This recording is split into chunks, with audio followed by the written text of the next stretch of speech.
ఇంకా 12th week నామినేషన్స్లో భాగంగా 12th week nominations అయితే చాలా అంటే చాలా ట్విస్ట్గా అయితే మారిందనే చెప్పాలి.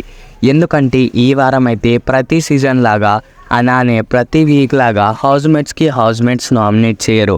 ఎవరైతే ప్రీవియస్లో ఎలిమినేట్ అయ్యారో అంటే ఈ సీజన్ లాస్ట్లో ఎవరైతే ఎలిమినేట్ అయ్యారో వాళ్ళైతే హౌస్మేట్స్ని అయితే నామినేట్ చేయడం జరుగుతుంది. అంటే సోనియా, మణికంఠ, నైనిక ఇలా వీళ్ళైతే నామినేట్ చేస్తారు హౌస్మేట్స్కి. ఇంకా అందులోనే భాగంగా సోనియా అయితే నిఖిల్ని నామినేట్ చేస్తుంది. అండ్ ఇదైతే అసలు ఎవరు ఊహించరు. ఎందుకంటే సోనియా నిఖిల్ చాలా క్లోజ్ అని మీ అందరికీ తెలిసిందే.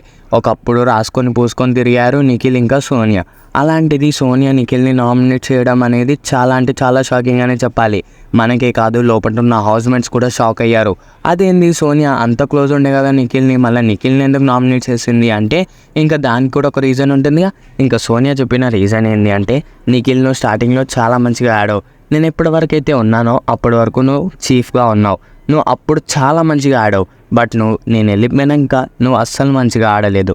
ఎంత చెడ్డగా ఆడావంటే అసలు నువ్వు ఇప్పటి వరకు మెగా చీఫే కాలేదు, చీఫ్ అయ్యావు. బట్ ఏం యూస్, ఆల్రెడీ చీఫ్ అయినప్పుడు అందరూ వీక్ కంటెస్టెంట్స్ ఉండే, కానీ ఇప్పుడు నువ్వు మెగా చీఫ్ కూడా కాలేదు.